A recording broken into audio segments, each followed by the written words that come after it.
और फिर से बच्चों रार ऑनलाइन क्लास में आपका स्वागत है।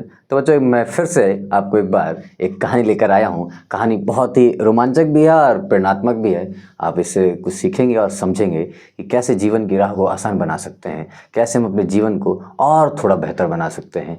ये कहानी हमें कुछ न कुछ हमेशा सिखाती है।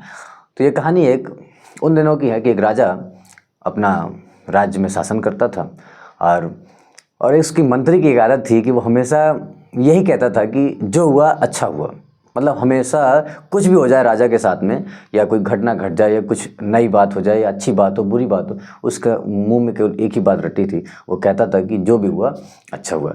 तो एक बार क्या हुआ कि राजा शिकार करने गया और शिकार करते करते क्या हुआ, उसकी एक उंगली खराब हो गई। और उस उंगली इतनी ज़्यादा खराब हो गई कि उसे जो है उंगली को अपना कटवाना पड़ा और उसकी उंगली कट गई।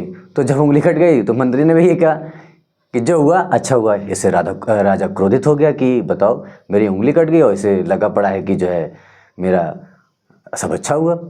तो राजा ने एक बार सोचा कि मैं इसको मज़ा चखाता हूँ। तो राजा फिर से गया शिकार पे गया। उसकी आदत थी कि वो शिकार पर अक्सर जाया करता था, तो मंत्री को ले गया। तो जब वो जंगल में पहुँचा तो उसने पहले से ही चूँकि प्लान कर रखा था कि अब मैं क्या करने वाला हूँ। तो उसने क्या किया, शिकार करने के लिए जंगल में, घनघोर जंगल में ले गया और वहाँ एक कुआं बना था। तो मंत्री को कहा कि देखो इस कुआं में क्या है। तो वही मंत्री बेचारा राजा की आज्ञा तो मानेगा ही। तो उसने कहा ठीक है देखता हूँ। तो देखा जैसे ही वो कुएं की तरफ झांका तो राजा ने पीछे धक्का दे दिया। तो बच्चों और वो कुएं में गिर गया। अब वो कह रहा है कि बचाओ बचाओ। तो राजा कहा और अब बोलो ना कि जो हुआ अच्छा हुआ। मज़ा आया ना। तो बच्चों तो जब राजा ने ये काम कर दिया उसके बाद चूँकि वो इतने अंदर जंगल में निकल आए थे कि राजा ही अपना रास्ता भूल गया कि उसे वापस भी जाना है। अब बेचारा वो जंगल में भटकता रहा। तो देखा होगा जंगलों में कबीले वाले होते हैं जो अक्सर उन्हें ना तो सामान्य नागरिकों से मतलब होता है ना किसी और से। और उन लोगों ने राजा को पकड़ लिया और उन्हें उसी दिन ऐसा संयोग बनाया कि उसी दिन उनको बलि देनी थी बच्चों। तो अब चूँकि अब राजा को पकड़ तो ले गए, तो उन्हें जो बलि देनी थी तो उनका एक नियम धर्म होता है कि एक ऐसे व्यक्ति, वो ऐसे व्यक्ति को ढूंढ रहे थे जो बिल्कुल से पूर्ण रूप से स्वस्थ हो और कोई कटा फटा ना हो शरीर में।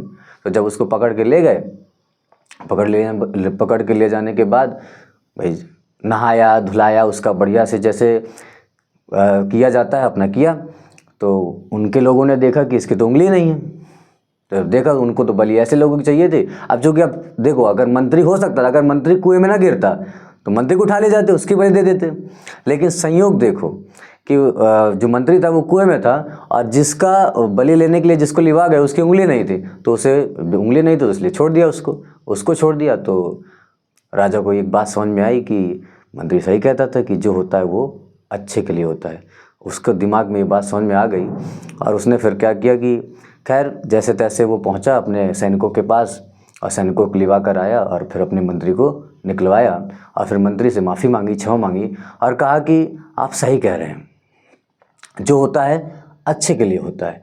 तो बस यही बच्चों आपको बात ध्यान रखनी है। इस कहानी से हमने यही सीखा है कि जीवन में जो भी घटना घटित होती है उसके पीछे ईश्वर की कोई ना कोई मंशा जरूर होती है। तो इसलिए ध्यान देना है कि आपके साथ अगर कोई घटना घट रही है या आपके पास संकट आया है तो इसका अर्थ ये नहीं कि वो संकट सिर्फ आपके लिए आया है, बल्कि वो से ये समझाने आया है कि आप और बेहतर होकर तैयारी कर सकते हो और अपने जीवन के लिए और अच्छे से तैयार हो सकते हो।